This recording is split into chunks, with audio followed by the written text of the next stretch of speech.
গাজীপুর 1 আসনে বিএনপি মনোনীত প্রার্থী ধানের শীর্ষ প্রার্থী জনাব মোহাম্মদ মুজিবুর রহমানের আজকে এই পথসভার সম্মানিত সভাপতি সমস্ত আজকে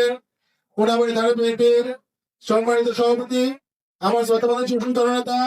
জনাব মোহাম্মদ সরকার এবং আজকে অনুষ্ঠানের সম্মানিত অতিথি উপস্থিত আছেন কোনাবাড়ি থানা বিএনপির সম্মানিত সাধারণ সম্পাদক আমার শ্রদ্ধাবান কর্মী জনাব মোহাম্মদ তামিম শেখ এবং আজকের অনুষ্ঠানে প্রধান অতিথি উপস্থিত আছেন গাজীপুর 1 আসনের জনপ্রিয় নেতা ধানের শীষের মনোনীত প্রার্থী শ্রদ্ধাবান কর্মী মোহাম্মদ মুজিবুর রহমান, প্রিয় সাথী ভাইয়েরা এবং সকল নেতৃবৃন্দ,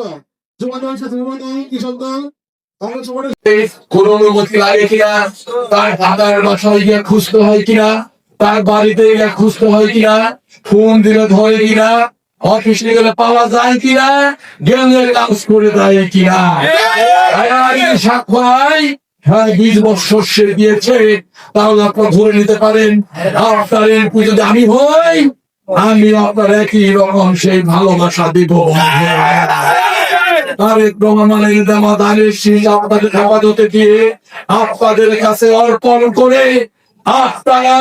আগামী নির্বাচনের দিন পর্যন্ত সেটা হেফাজত করে রাখবেন। এই পুরা বাড়িতে আমার আত্মীয় স্বজন নেই,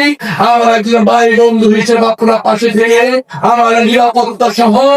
আমার জন্য দোয়া করবেন। ধানের শীষের বিজয় ছিনিয়ে আনতে আপনার স্বার্থহীন একজন কর্মী হিসাবে আমার ভাই বন্ধু হিসাবে কাজ করবেন, সেই বিনীত অনুরোধ রেখে এমপি হলে সপ্তাহে একদিন কোনাবাড়ি বসে আপনাদের গঙ্গা আমি শুনবো, আমাকে খুঁজতে হবে না, আমি খোলার জন্য কোনাবাড়িতে আসবো। সেই অঙ্গীকার ব্যক্ত করে সকলের কাছে দোয়া আশীর্বাদ চেয়ে সকল ত্যাগী নেতা কর্মীদের বিএনপি পতাকা লক্ষ্য হওয়ার উদাত্ত আহ্বান দাঁড়িয়ে এবং রবি ভাই সহ আমাদের মামুন সহ যারা রয়েছেন তার অনুসারীরা অনতি বিলম্বে বিএনপির তোলা পতাকা তলে সমাবেত হবেন, সেই অনুরোধ রেখে আমি আমার কথা শেষ করছি। খুদা হাফেজ। বাংলাদেশ জিন্দাবাদ।